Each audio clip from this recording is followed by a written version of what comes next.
Welcome to the Hot News Channel, where we strip away the noise to analyze today's breaking stories. It is January 12th, 2026. Today feels different. It feels like a pivotal, maybe even a defining moment where political ambition is just explicitly fracturing the fundamental pillars of stability. The pillars of U.S. governance, of global financial strategy. What we're seeing, it isn't just a policy disagreement. No, not at all. It's really a demonstration of a new governing philosophy.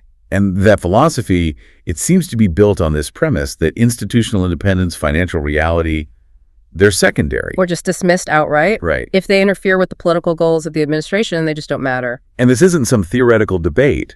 We are seeing simultaneous, really aggressive action on two critical fronts. Exactly. On one front, you have the administration escalating its confrontation with the Federal Reserve to a level that is, well, it's completely unprecedented. They're threatening criminal charges against the chair. A domestic attack on monetary policy. Precisely.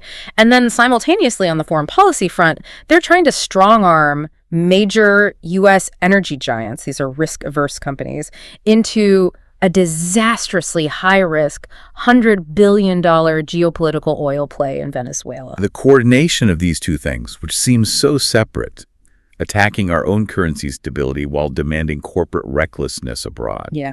It creates this sense of, calculated chaos. It does. And the immediate global and economic implications are just staggering, which is why this deep dive is so essential right now. We need to understand the mechanics here. We do. We need to identify the pressure points and figure out who ultimately benefits from all this instability. Yeah. Okay, so let's start with that financial shockwave. The news that hit late last week. It sets an extraordinary precedent in the relationship between the executive branch and the nation's central bank. Yeah, it really does. The Department of Justice served the Federal Reserve with grand jury subpoenas. Openly threatening a criminal indictment against the Fed chair, Jerome Powell. You don't see this. It's unheard of. And what's truly fascinating and, frankly, deeply troubling is just how flimsy the official pretext is. Right. The official reason they're citing relates to Powell's testimony from last June. About the renovation project. A multi-year, multi-billion-dollar renovation of historic Federal Reserve office buildings. It's such a transparent cover story. It's a fig leaf for what is obviously a political vendetta. But the administration might have forgotten who they're dealing with here. Powell didn't just roll over. Not at all. He issued this blistering public counterattack. He stated very clearly that this threat is not actually about construction costs. He said it himself. He did. And I'm quoting here. He said the threat of criminal charges is a direct consequence of the Federal Reserve setting interest rates based on economic conditions rather than following the preferences of the president. He connected the dots for everyone right then and there. He framed this immediately as a direct constitutional crisis, a structural crisis over institutional independence. He did. He went on to raise the fundamental question, which is whether U.S. monetary policy will now be directed by political pressure or intimidation. And when you're wielding the threat of indictment over interest rate decisions, you are fundamentally undermining the very foundation a modern central bank needs to function. That apolitical foundation is everything. And that institutional defense is so crucial for his credibility, especially with international financial markets watching this. Absolutely. Powell made a point to emphasize that he has served at the Fed under 4 different administrations. Both Republican and Democrat? Exactly. And that he carried out his duties without political fear or favor. He made it clear that public service sometimes requires, in his words, standing firm in the face of threats. He's reaffirming his commitment to the dual mandate: price stability, maximum employment, independent of what the White House wants on any given day. So let's dig into that renovation pretext for a minute, because the details really expose how hollow the administration's claims are. They fall apart under the slightest scrutiny. They're arguing publicly that this project, originally budgeted at, $2.7 billion? Around there, yes. They claim it increased significantly. They're throwing around figures like $3.1 billion, maybe $3.2 billion, as if this is proof of some kind of criminal mismanagement. But we know from the record that Powell openly challenged those numbers during congressional questioning. He pointed out a critical, you might even say manipulative, distortion in their accounting. He did. He specifically pointed out that the administration's allies in Congress had wrongly included the costs of the Martin renovation, which was a completely different building. A third building project that was completed 5 years ago. It has nothing to do with the current project in question. So it was a clear, deliberate inflation of the figures. Absolutely. They were conflating capital spending from a project that was finished years ago with the current one to get the scary numbers they needed for the indictment pretext. This kind of misrepresentation, which Powell could debunk immediately with public records, just confirms the motivation is political. Right. If they had a legitimate financial crime, they wouldn't need to lie about which building's costs they were including. Okay, but let me push back just a little here. Even if they inflated the numbers by including the Martin building, a multi-billion-dollar project still requires intense oversight. Is it completely impossible that they're just leveraging a valid, if maybe minor, accounting issue to apply pressure? That's a fair question, and of course oversight is warranted, but you have to look at the mechanism they're using. Grand jury subpoenas. Exactly. Grand jury subpoenas and the threat of criminal indictment against a sitting Fed chair is not the mechanism for valid oversight. That's done through congressional hearings, through GAO reports. And the timing. The timing is everything. Powell's term is up in May. If this were really about an office building, why this aggressive, extraordinary legal move now? It makes zero sense unless it stems from those public confrontations the president had with Powell last summer. That's the only thing that fits. So that's the deeper implication, isn't it? The sources are suggesting this is direct retaliation for Powell's refusal to, quietly acquiesce to the president's demands on interest rates. The president expects total submission. Powell refused to play that game. He insisted on independence. So this move now, just months before his term ends, confirms the motivation is personal, it's punitive. They want to tarnish his reputation on the way out. Or force him to step down early so they can install a politically loyal figure immediately. And this political chaos, it translates directly into market instability, which is exactly why the Fed's independence matters to you, the listener. Our sources are confirming that global markets are in, quote, crisis mode. The certainty that interest rates are set by evidence and an apolitical committee, that's a cornerstone of global financial stability. And if you break that trust, if investors start believing that rates are just determined by the political whims of the White House, then the fear of catastrophic hyperinflation becomes very, very real. Let's use the analogy our analysts referenced. Look at Turkey.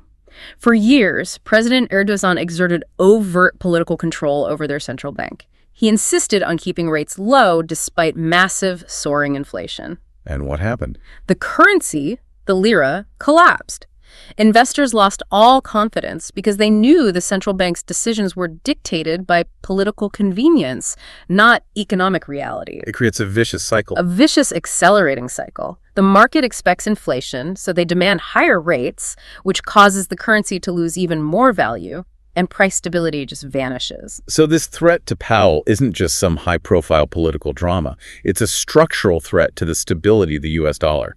It strips away the trust that prevents that vicious cycle from ever starting here. Exactly. As one analyst put it, why would you want to invest in the USA if our markets have no basis in economic reality? And while the executive branch is creating this chaos, we are seeing at least some pushback from Congress. Some structural pushback, which is good to see. It's crossed ideological lines, causing bipartisan alarm. The Republican Senator Tom Tillis called the move an abuse of power. And on the other side, Democratic Senator Mark Kelly agreed, calling it part of an ongoing crusade to end the independence of the Fed. It's just astonishing that a Republican saying a president shouldn't imprison a Federal Reserve chairman for a policy difference is considered newsworthy. That fact alone tells you how low the modern political bar has sunk. But that bipartisan alarm confirms this isn't a partisan issue. It's a structural attack on the functioning of the American economic system. It paints a picture of an administration that believes the only limits to its power are, as the president himself has claimed before, his own morality. And that idea, that concept of an administration acting without any institutional constraint. The gangster state approach you mentioned, that connects directly to our next major headline, the Venezuela gambit. We're transitioning from attacking financial stability at home to demanding corporate recklessness abroad. Perfectly put. And the timeline here is critical. The administration seized the sitting president of Venezuela, Nicolás Maduro, and his wife, Celia Flores, via Delta Force on January 3rd. And then, just days later, they immediately tried to dictate this massive, commercially dubious foreign investment strategy. The proposition itself was staggering. I mean, the sheer scale of it. The president calls a meeting with America's biggest oil companies and asks them to invest roughly $100 billion to quickly rebuild Venezuela's shattered energy sector and bring its vast oil reserves back online. And the administration framed this as a strategic win-win. Good for U.S. energy dominance, cheaper oil, a geopolitical reset in our backyard. But the meeting was, by all accounts, a massive bust, a $100 billion bust. The reaction from the oil executives at that table was, well, it was a profound caution, deep skepticism. They were focused on risk and reality, not geopolitical cheerleading. They were not, as one source put it, thrilled with the opportunity to effectively feast on stolen resources. And nowhere was that corporate skepticism clearer than in ExxonMobil's assessment, which was delivered by their CEO, Darren Woods. It was blunt. Very blunt. Woods described Venezuela as, quote, uninvestable in its current form. And you have to remember the history here. Exxon has had its assets seized twice in that country. So Woods was adamant. He said re-entry would require, and this is another quote, fundamental, durable legal changes. And those aren't simple requests. He was talking about structural demands, reliable commercial frameworks, durable investment protections, a legal system they can trust not to be overturned on a whim. Before they would ever risk that kind of capital again. It's a massive corporate reality check against raw political ambition. And the scale of the investment the president was demanding just dwarfs rational corporate planning. Industry analysts noted that even a modest production boost, say to 1.4 million barrels per day, would cost more than $50 billion. But to really move the needle on global prices, which is the administration's goal, you'd need significantly more. You'd need another $120 billion by 2040. That is massive, concentrated, long-term capital risk in an incredibly volatile place. Let's put that in perspective for you. ExxonMobil, the largest U.S. oil company, plans to spend about $28 billion globally this year on everything. So the president was asking the industry to commit several years' worth of their entire global mega project budget into a single, highly questionable country where the leader had just been abducted. The risk-reward ratio is just, it's insane. And we also saw the administration applying some pretty clear pressure tactics, didn't we? Particularly towards Chevron. Yes, Chevron's in a unique position, a sort of middle ground. Unlike Exxon, they stayed in Venezuela. They're currently the largest private producer there. So their vice chairman, Mark Nelson, was at the meeting. He expressed some limited optimism. He said they believe they can increase their own production by about 50% over the next 2 years. Which is a significant increase for them individually, but it is a far, far cry from the $100 billion industry-wide commitment the administration was looking for. And the president's response to that limited offer? It was telling. It was. He hinted that their future access was conditional. He implied that if a deal is made, companies could stay for a long time, but if not, well, their ability to operate might be curtailed. A thinly veiled threat, whether you take it or leave it. Exactly. It reminds the executives that their very access is conditional on submitting to the political agenda, on abandoning standard corporate prudence. So this whole struggle, it brings us to the real agenda here, right? The geopolitical and financial drivers behind this seizure. Right. This operation is clearly not just about American consumers or energy independence. It is directly tied to anticipated geopolitical instability somewhere else. The ultimate cynical objective, as detailed by our intelligence sources, is to secure Venezuelan oil as a guaranteed replacement. A replacement source for what? Should an attack on Iran disrupt Middle Eastern supplies? It's an insurance policy for a war they're planning. So the Venezuela move is a preemptive military economic action.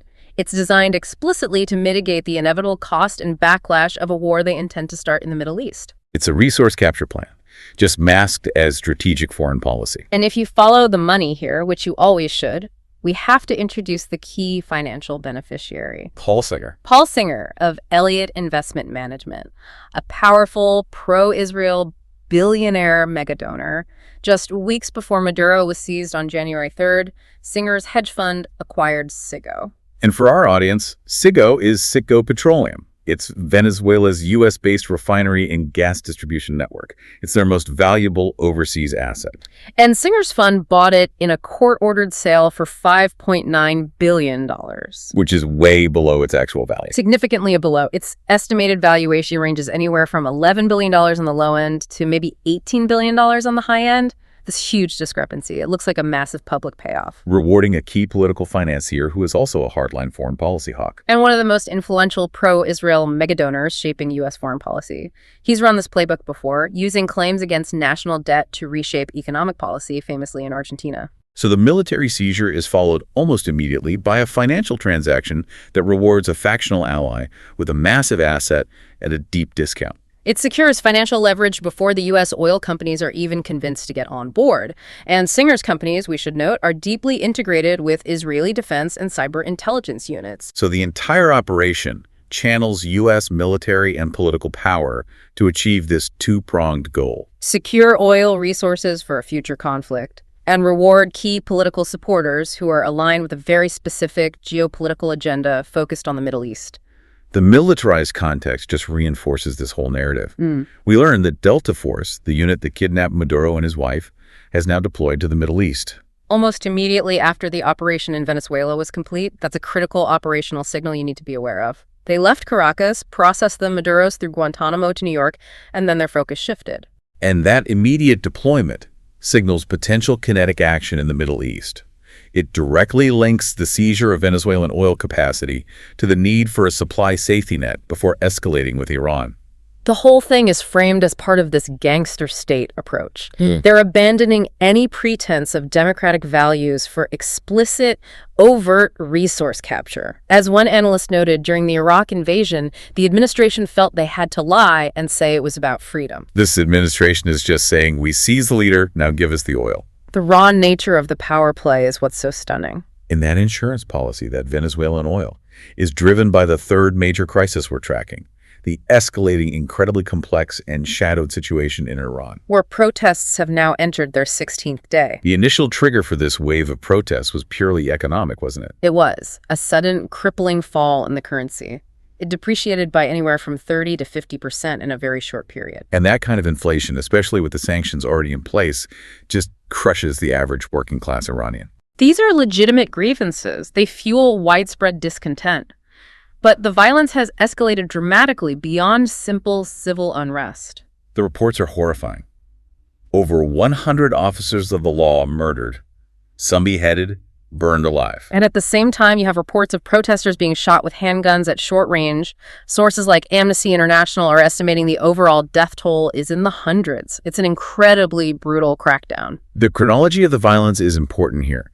Unlike previous rounds of unrest in 99, 2009, 2017, the direct shooting at crowds seems to have started around January 8th. About 6 days after the initial outbreak. Right, which suggests a change in tactics by security forces, maybe in response to the extreme violence targeting law enforcement, though, the fog of conflict makes it impossible to know for sure. And this is where the narrative just splits completely in two. You have the Western coverage on one side, and the reporting from Iranian authorities and alternate intelligence analysts on the other.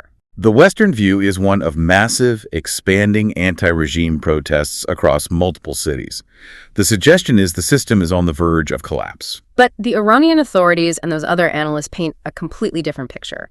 They claim the situation stabilized quickly after an initial spike in violence. And they're reporting massive, organized, pro-regime demonstrations in cities like Mashhad and Tehran. With reports, which you have to take with a grain of salt, suggesting millions attended, supporting the Constitution, and condemning the U.S. and Israel for interference. This massive disparity lends some credence to what our sources are calling the infiltration theory.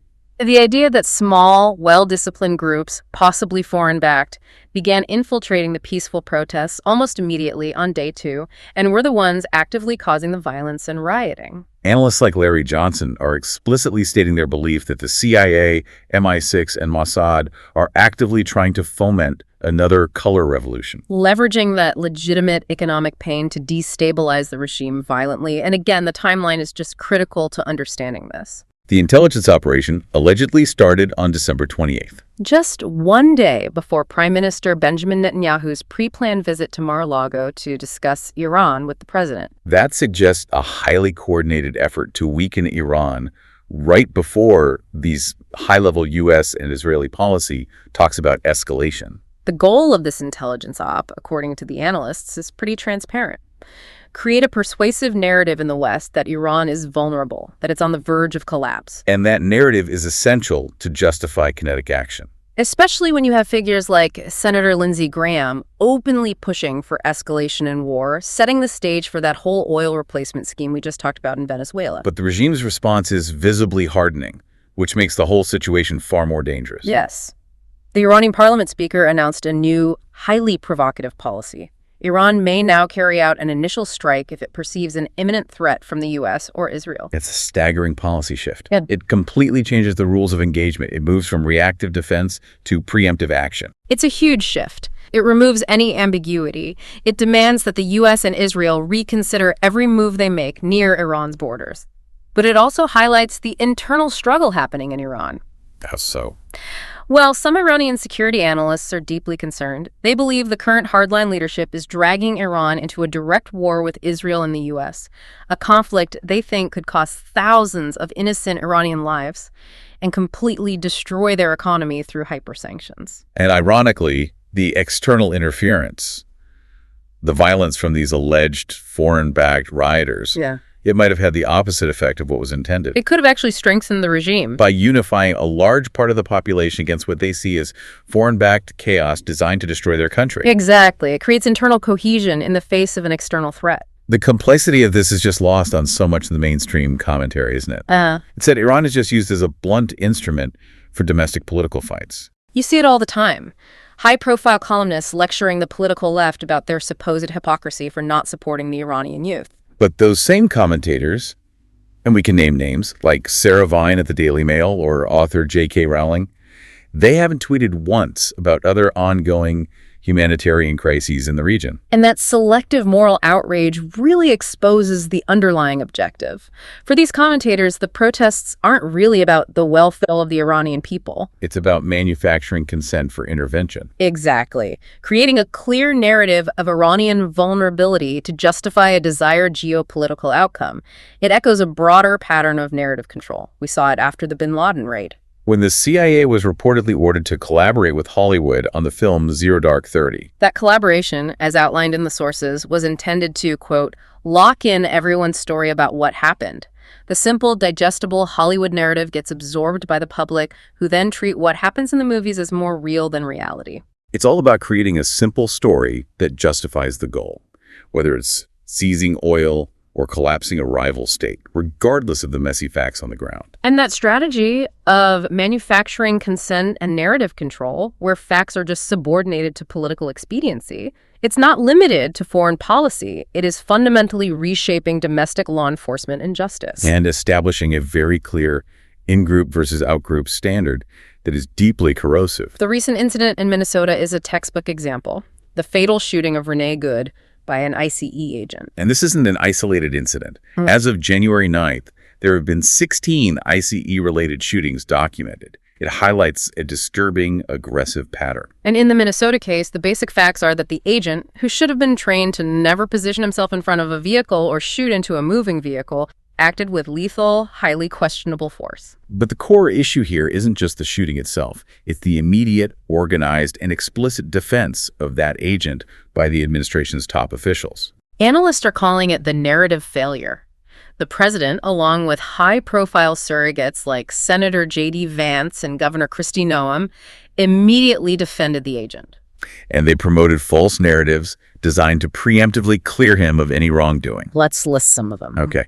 They claimed the agent was acting in self-defense, that the victim was a domestic terrorist and a professional agitator paid to harass law enforcement. And the most sensational one, that the agent was dragged under the car.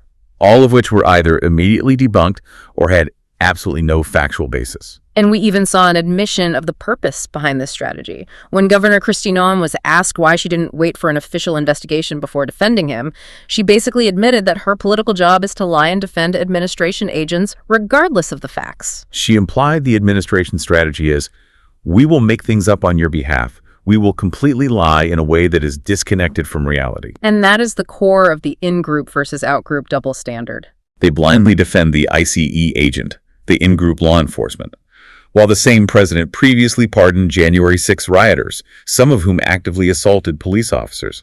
The same administration that claims to champion law and order applies justice selectively based purely on political allegiance. Who serves their factional interests? The result? is the fragmentation of the concept of equal justice. The idea of one standard of justice for all is being systematically eroded. And according to many reports, this selective application of justice is highly effective at mobilizing and confirming the loyalty of their political base. And this immediate partisan defense has severely hampered the actual legal process. It has. State and local officials, like the governor of Pennsylvania and the mayor of Minneapolis, are now actively discussing state-level prosecution routes for the agent because the federal government is trying to usurp control of the investigation. The DOJ and FBI are actively refusing to share basic information with state prosecutors. I mean, if you're a federal prosecutor, how can you credibly convince a judge that the federal government needs sole jurisdiction when your own leadership was on national TV minutes after the shooting, pre-clearing the agent and pushing false narratives? You can't. That impartiality is gone. And as Senator Chris Van Hollen noted, this lawlessness at home severely undermines U.S. credibility on the world stage. Right. How can you claim to stand for the rule of law globally while you're actively destroying it domestically for political gain? This strategy of manufactured perception is also being weaponized to attack political rivals, specifically targeting cities run by opposing parties. Oh, absolutely. Look at the narrative manufactured around crime in London. Right-wing media outlets like GB News, with commentators like Matt Goodwin, have aggressively pushed this narrative of London being a crime-infested left-wing dystopia. That message has been relentlessly amplified. It creates this overwhelming impression for their viewers that the city is unsafe, terrifying, and collapsing due to leftist governance. But the hard data provides a powerful and, frankly, shocking counterpoint. It demonstrates the depth of this media distortion. New data from the Metropolitan Police shows London saw only 97 murders in 2025. 97. That's the lowest level since 2014. And when you consider the massive population growth London has seen, the murder rate is now 1.1 person per 100,000 residents. Let's just pause on that number. 1.1 murders per 100,000 people. Now, let's compare that to Washington, D.C., a city often visited by the same media figures pushing the scary London narrative. What's the rate in D.C.? Washington, D.C.'s murder rate is 27 per 100,000. 27? It's 27 times higher than in London. That is a stunning ratio, 27 to 1. It shows how completely media consumption can override the factual reality of where danger actually is. And yet, we had one GB News host claim on air that she felt safer walking around D.C. than in London. That statement is mathematically and factually absurd. It confirms the perception gap is entirely media-driven. It's not based on lived experience. Polling data cited in the source material shows that 2/3 of non-Londoners, the people consuming these narratives, believe the city is unsafe. While 2/3 of Londoners, the people actually living there, feel safe. The narrative is utterly disconnected from reality. It just serves to fuel political polarization and fear consumption. The media is driving the perception, not the facts on the ground. And crucially, this narrative feeds back into the domestic conversation. If they can convince you that safe, rival-run cities are dystopian hellscapes, they can justify their own lawless approach to law enforcement, like the ICE shooting we just detailed. We have to pivot now to a domestic situation that has these deep, potentially active ties to the geopolitical and intelligence themes we've been exploring. The background and activity of Erica Kirk following the death of her husband. After the assassination, the theory that she may have been an intelligence asset, a honeypot, gained significant sustained traction. And it's been fueled by a steady stream of previously undisclosed connections now coming to light. Let's start with the family connections, which are just deeply enmeshed in the security and defense establishment. Her mother is part of the Department of Homeland Security, DHS, and runs a company in Arizona. But critically, her father worked for Israeli defense interests. These family ties alone position her at this intersection of U.S. and Israeli defense and intelligence circles. That creates an immediate, high level of scrutiny. But the real connection that has raised the most eyebrows is her link to former high-level U.S. intelligence figures. Erica Kirk appeared alongside former CIA Director James Woolsey in that 2015 documentary, Black Start on Grid Threats. Right. And we should probably explain what she was doing in that documentary. The term Black Start refers to the process of restoring power to an electric grid after a total collapse. And the threat she was discussing was specifically related to EMP, the electromagnetic pulse. And for our listeners, EMP is a burst of electromagnetic radiation that, if produced by a nuclear explosion or a dedicated device, could wipe out electronic systems across a massive area. Catastrophic, long-term damage to the power grid. And her involvement ties directly back to her commercial interests. Her family business in Arizona includes EMP protection technology. So in the documentary, she's seen presenting 5 major threats to the U.S. grid: cyber attacks, hackers, physical threats, solar EMP, and man-made EMP. She's essentially positioned as an expert witness on the vulnerabilities of U.S. infrastructure. She argues in the documentary that despite putting this critical information out there, officials don't want to take action, and that the protection solutions are not even expensive or difficult to employ. The implication is clear. She's at the intersection of defense vulnerability, geopolitical threat modeling, and the commercial solutions designed to mitigate those exact threats. But the connections don't stop with U.S. intelligence figures. They extend globally right into the highest levels of Israeli politics. Our sources indicate that Erica Kirk is Facebook friends with Yair Netanyahu, the son of Prime Minister Benjamin Netanyahu. Yes. And Yair Netanyahu specifically liked a photo of hers that was posted back in September 2019. Now, a Facebook like might seem trivial on its own. But when you combine it with the intelligence family background, the EMP defense connections, and the intense geopolitical focus on Israel in the administration's foreign policy, this link just deepens the scrutiny. And it's also noted that Yair Netanyahu lives in a luxury apartment in Miami, which features prominently in her recent activity. That geographical link raises even more questions when you juxtapose it with her behavior right after the event. She requested privacy, time to grieve, asked the media to respect her family's space. But subsequent reports detailed that she's been jet-setting nonstop on a private jet, completely contradicting that plea for privacy. Her destinations included party capitals like Cabo and Miami, the exact location where Yair Netanyahu lives. Analysts are questioning the sincerity of her request for privacy versus her very public activity, suggesting she is thriving like never before and perhaps finally got her freedom back. It's confusing. If you publicly request absolute privacy, but you're seen everywhere, from a high-profile bowl game to these celebrity hotspots, the message is at best confused. At worst, it suggests a manufactured media strategy. And adding to that confusion are the unconfirmed rumors that circulated after a verbal error by Representative Anna Paulina. She commented that Erica Kirk had lost her kids. The representative later claimed she misspoke, that she meant the kids lost their dad. But that initial comment fueled intense speculation about a possible custody battle with the grandparents. And regardless of the truth there, the constant stream of revelations about her high-level intelligence connections, her deep ties to specific geopolitical defense interests, and her highly scrutinized post-assassination jet setting, it only deepens the public scrutiny and that honeypot theory. The integration of money, geopolitics, and these intelligence links, it all points toward a highly manufactured or deeply embedded operative whose movements and relationships have significant undisclosed political relevance. #outro. When you synthesize everything we've discussed today, the sheer volume of these simultaneous crises, the weaponization of the DOJ against Jerome Powell, the reckless $100 billion demand in Venezuela, the chaos in Iran, the in-group justice at home, it paints a unified and, frankly, frightening picture. It really is, without question, a strategy of calculated chaos.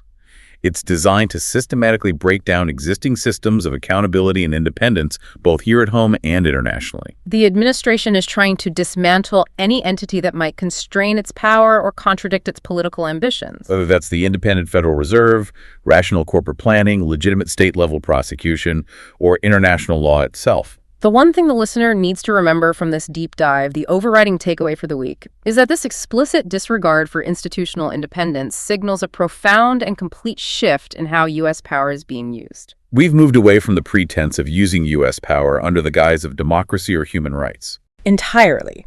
Instead, U.S. power is being used overtly as a tool for personal and factional enrichment, for resource capture, and for the establishment of a centralized gangster state where political loyalty determines immunity and asset allocation. If you found this analysis valuable, hit the plus or follow button on your podcast app and give us a like. Subscribe to the Hot News channel for more deep dives.